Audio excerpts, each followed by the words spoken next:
Okay, part 3, so let's continue. Since I'm almost done with the skill level balance part, I also want to talk about the save system. I am supporting quick saves, but I'm not going to give it to you right away. I am going to mostly want this game to have a checkpoint driven save system that is very similar to Resistance Fall of Man. Now, if you're not too familiar with this game was kind of criticized for having scarce checkpoints, but that's kind of the thing I really want for Doom to have. One thing I noticed about Rage, and this was like a criticism by a lot of gamers and critics alike. It wasn't a checkpoint-driven game, and I feel like it should have, made this game something like that, because I guess nowadays people don't really remember to save their games, so yeah, they end up getting frustrated. But let's keep continuing about the save system. One thing I learned about the average gamer's mentality is they generally give up on the game if the game, quote unquote, fails to help them succeed.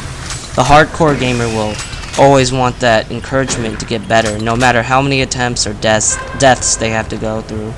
So with that said, I do believe the checkpoint system will be the primary save points for this game, and it will be fairly scarce, like I said. And I do feel like this is like a really good feature to cater both hardcore gamers and average gamers, since if you're going to play it on a higher skill level, you are going to die a lot more, and you will lose a lot more time of your progress, but it's really going to encourage you to get better, because hardcore gamers, they like to get better. Same thing with me. When I die and I get like a very bad checkpoint, I'm like, oh man, I gotta step my game up, and I really like that feeling of trying to get better as I play the game. While on the lower skill levels, death won't be common, because I could totally see average gamers, they're going to get frustrated if they lose 6 to 10 minutes of gameplay, and yeah, it won't be a fun experience for them. But for people like me, it will be.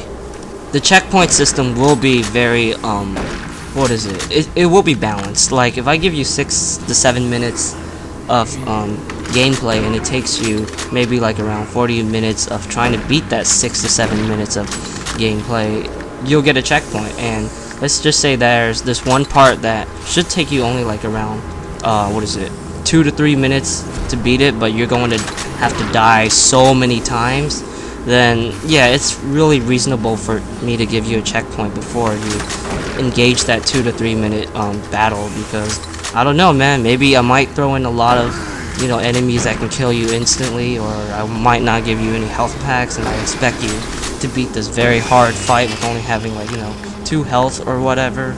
I don't know, anything can really be possible, but all I'm trying to say is that I really want the checkpoint system to be fair when it comes to the higher skill levels. I don't want to do something stupid like give you four encounters, and all of them take like 1 hour to beat, and you have to beat all those 4 encounters before you get the next checkpoint.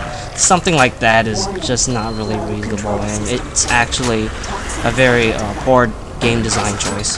To conclude the difficulty part, I'll try to explain more of how I vision Nightmare difficulty. I do want enemies to have a huge damage increase to a point where even if you have full health and armor, you still feel some sort of vulnerability.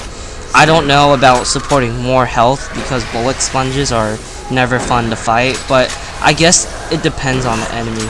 I also want to support one-shot kills. There will be quite a bit of them, because I always feel like one-shot kills do make the game more difficult and intense, especially when you're trying to do a no-death run. Or if you're, trying to fight for that checkpoint, but you're so scared to make a move because you're fighting an enemy that can kill you instantly. So it really does bring a lot of tension when playing the game. I'm aware it is kind of a taboo than an idea for some people, but as long as the implementation is properly managed, it can work and not feel frustrating like the Jackal snipers from Halo 2 on Legendary. But yeah, like I said, Nightmare difficulty is something I believed should be designed for the hardcore gamer, because it has been getting way too soft on me and their fans since Quake 2. And if I was, in charge of Doom 4, I think it's time to, step up the difficulty even higher, because I think it's ridiculous how, easy their games are getting. Well, especially with Rage. Like, Rage on Nightmare, man, I was playing the game, like, in the most slackiest way ever, and I could still play the game decently, and that's like a sign of something is wrong right there. I don't really want Doom 4 to, have all the skill levels that cater to the average gamer. I want all the skill levels to cater to, everybody. I almost forgot to include something. I do want to say that you will earn quick saves if you beat the game on Nightmare difficulty.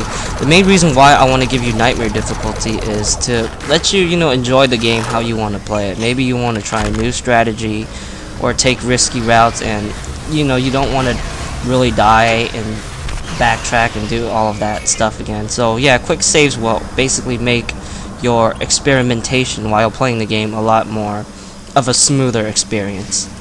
I also believe this is like a good idea too, because it's always nice to reward the player for like a certain game feature when you beat it on the hardest difficulty, rather than like, a hidden cutscene or something like that.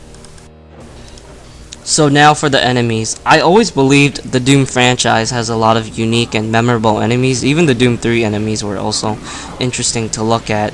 I actually want a good amount of them to be back, but also the annoying ones like the Lost Soul, what is it, the Ticks, Trites. I want all like those guys to be gone. I don't really want any enemy that's there to annoy you, because I want the game to have a good flow in terms of pacing. And another reason why I want the, Tricks and Trites to be gone is to get rid of the horror aspect from Doom 3, because it won't be so much like that in this game. Even though I don't want the Lost Souls to be back, but I do want the Pain Elemental to be back. And it's easy to figure things out to find their reasoning to be back, but also making them feel similar to the classic variation. I still believe when you kill him, he should explode. He should still explode, but let's just say that if you stay too close to him and he explodes, he'll kill you instantly. You can shoot a special fireball that is like a suicide bomber coming at you, and you have to shoot it, and I do feel like some interesting changes like that can make him fairly unique, but somewhat the same like the classic version for the fans. Obviously, there will be newer enemies too, and I would make them have different roles rather than the range, the melee, the support, etc. It could be pretty difficult because Doom has so many cool enemies, and it's definitely a challenge to figure out what can be added but doesn't feel redundant or similar to the other enemies. I do want the game to have bosses, and I think the bigger enemies like the Cyber Demon or Spider Mastermind would be good for this. I don't really want them to be like Doom 3 boss fights where you were forced to shoot a certain spot. I really want them to be like the classic days. Just shoot them till they die. Plain and simple. Just like the enemies, I would most likely add 1 or 2 more to the sandbox to keep it interesting. And these guys are definitely going to be bosses. It's not going to be like Doom 2 where the Cyber Demon and Spider Mastermind, they pretty much just felt like, the enemies, except they were a lot more threatening than the Imp or the Revenant. So the last part, which is the story, I'm aware that Doom doesn't really have much of a storyline, but I actually want this game to have one. It's really sad to see id trying to tell a story with Doom 3 and Rage, and they market it as being good, but they're really not that good, and it's still traditional id Software story writing. I think it's, time to grow up, and I would want Doom 4 storyline to be very similar to what I had in my Doom 4 speculation video I did a while ago, where I felt like this girl was kind of important to the story, but she doesn't seem or look like it. But yeah, maybe she is like some sort of artifact that the monsters are trying to chase after, and maybe use her to take over the world. I know it sounds cheesy, but it makes sense for a monster invasion on Earth, and I do feel like there could be some good progression. For good progression if I could figure out the pieces of the puzzle. I also feel like it's good to have a female protagonist, including you. It basically gives you potential to have that similar connection, just like Gordon and Alex from Half-Life 2 or Booker and Elizabeth from BioShock Infinite. I think this will really immerse the audience, and it will make them look at the game more than just a monster shoot 'em up. With that said, I do want to support PDAs. I I've always thought the feature was good in Doom 3, and I feel like in Doom 4 it needs to be a lot more straightforward. Like, you pick it up and it'll just play the audio log for you, so you don't have to like open it and then look for it and all that stuff. Or if you don't really give a crap about the storyline, you could turn it off and not play it. I believe BioShock did something like that, and I would definitely want some. I would definitely want a feature that is similar to that, so it's more simple and it's more convenient. So I guess I'm done with the single player portion of the series. I will be jumping onto the multiplayer next, unless I can think of something else that I need to talk about. With that said, peace out.